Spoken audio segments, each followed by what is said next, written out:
Welcome back. Kaleshwaram ప్రాజెక్టులో పెద్ద ఎత్తున అవినీతి జరిగిందన్న ఆరోపణలపై విచారణ జరుపుతున్న పీసీ ఘోష్ కమిషన్ ఈరోజు మాజీ ముఖ్యమంత్రి కేసీఆర్తో పాటు మాజీ మంత్రులు ఈటెల రాజేందర్, హరీష్ రావులకు సమ్మన్లు పంపడం తెలంగాణ రాజకీయాల్లో పెద్ద ఎత్తున చర్చతో పాటు ఈ రాజకీయ వాతావరణాన్ని ఒక్కసారిగా వేడెక్కించింది. తాజా పరిణామాలకు సంబంధించి ఈరోజు స్పెషల్ డిబేట్ చూద్దాం. మన చర్చలో పాల్గొనేందుకు కాంగ్రెస్ నాయకుడు మానవతా రాయ్ గారు, అదేవిధంగా బీజేపీ ప్రతినిధి ఆచార్య గారు ఉన్నారు. మరి కొద్దిసేపట్లో బీఆర్ఎస్ నాయకుడు నరేష్ కూడా ఈ డిబేట్లో పాల్గొంటారు. ముందుగా కాంగ్రెస్ నాయకుడు మానవతా రాయ్ తోటి ఈ చర్చను ప్రారంభిద్దాం. గుడ్ ఈవినింగ్ మానవతా రాయ్ గారు.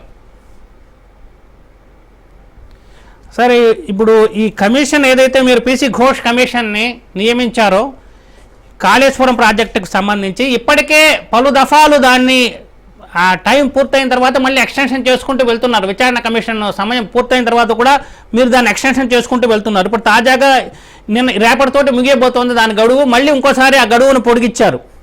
అంటే ఇది కేవలం కేసీఆర్ మీద కక్ష సాధింపు కోసమని ఈ రకంగా కమిషన్ గడువును పెంచారనే ఒక విమర్శ వస్తుంది. దాని మీద మీరు ఏమంటారండి?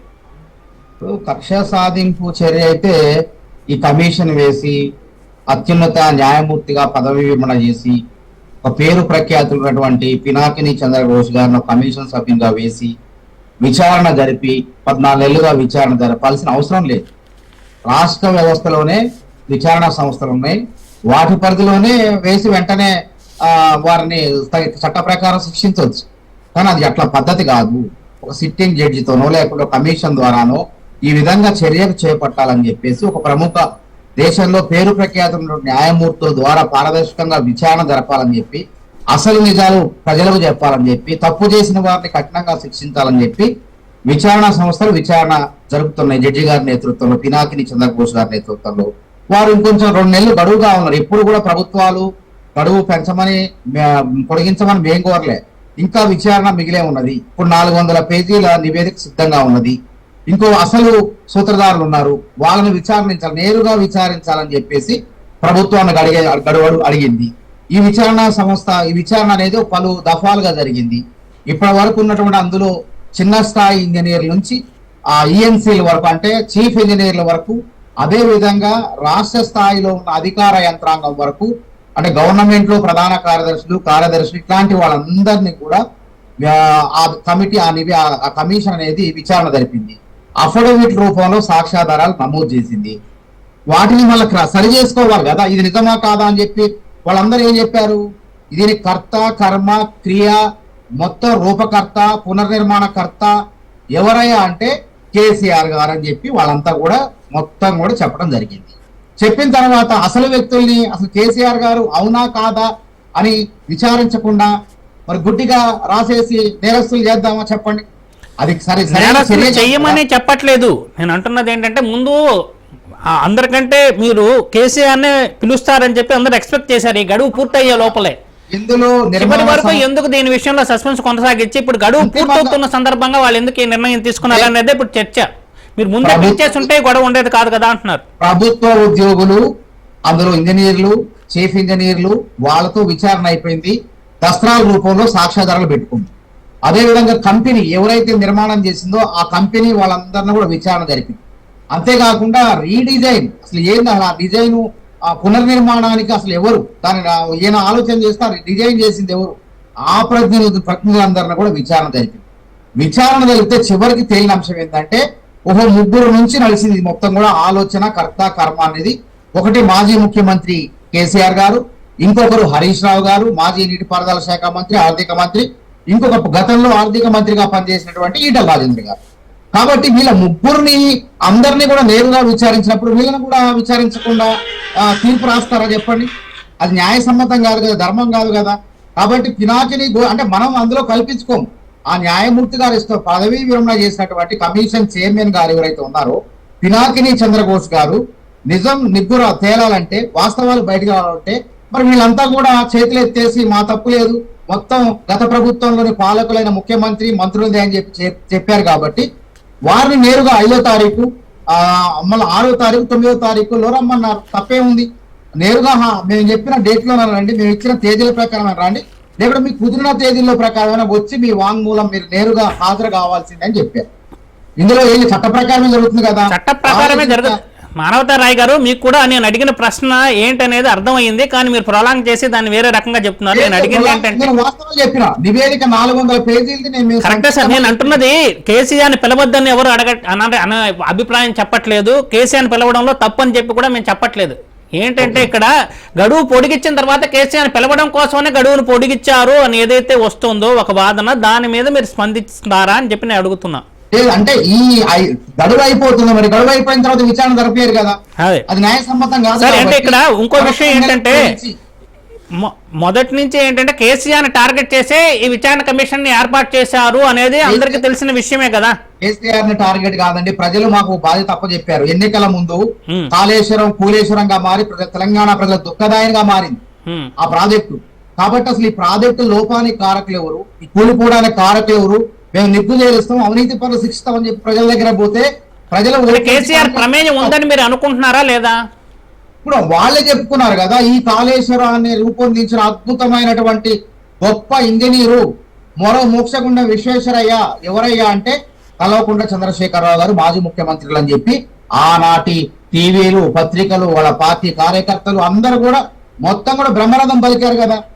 కానీ ఇప్పుడు సాక్ష్యాధారాల రూపంలో ఇంజనీర్లు, తర్వాత కాంట్రాక్టర్లు, తర్వాత డిజైన్ చేసిన డిజైన్ చెప్తే చేసినటువంటి అమలు చేసినటువంటి వాళ్ళు ప్రతినిధులు అందరూ కూడా ముక్త కంఠంతో చెప్పే పేరు ఏంటంటే దీనికి కర్త కర్మ క్రియ మొత్తం కూడా ఆయన గారే, మాజీ ముఖ్యమంత్రి వర్యులు కేసీఆర్ గారు. కమిషన్ కదా తేల్చాల్సింది మీరు ముందే డిక్లేర్ చేసేస్తున్నట్టు మీ కాంగ్రెస్ నేతలు అందరూ కూడా చెప్తున్నారు కదా.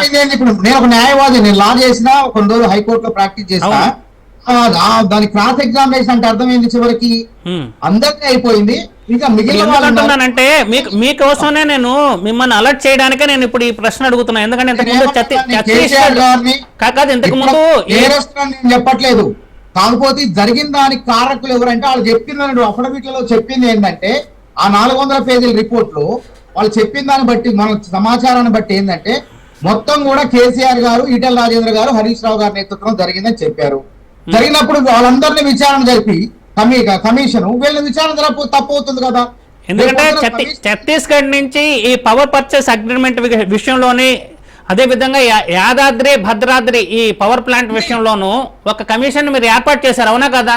నరసింహారెడ్డి కమిషన్. అది మన నరసింహారెడ్డి గారి కమిషను. దాంట్లో నరసింహారెడ్డి గారి కమిషన్ ఆయన కోరింది, ఆయన ఎందుకు మార్చాల్సి వచ్చింది? ఇదే రకంగా కదా ఆయన కూడా విచారణ జరిపారు. ఆయన్ని మార్చాలని చెప్పి కొన్నారు, కానీ ఇక్కడ ఈ విషయంలో అది కుదరదు. సుప్రీంకోర్టు చెప్పింది కదండి, సుప్రీంకోర్టు ఆయన మీద చేసిన కామెంట్స్ మీకు గుర్తున్నాయి కదా. నరసింహారెడ్డి గారి అంశంలో వేరే విషయాలు వాదనలు ఉన్నాయి. ఇప్పుడు నేను చెప్తాను, ఒకసారి వినండి మీరు. ఎందుకంటే విచారణ పూర్తవడానికి ముందే కేసీఆర్ దోషిగా ఆయన నిర్ధారించారు అని చెప్పి సుప్రీంకోర్టు కూడా అంది, అవునా కాదా? ఇప్పుడు అందుకే కదా నరసింహారెడ్డి గారు ముందు వెల్లడించారు, ఘోష్ గారు వెల్లడించలేదు. నేను అంటున్నా మీలాంటి వాళ్ళు ఆ రకమైన కామెంట్స్ ఎందుకు చేయండి? అలాగే విచారణ పూర్తయితే ఎవరో దోషులు తేలుతారు కదా. నేను నేరస్తులం లేదు. ఈ ప్రాజెక్టుకు మొత్తం కూడా కర్త కర్మ క్రియ ఆయనే దగ్గర నుండి చూసుకున్నారు.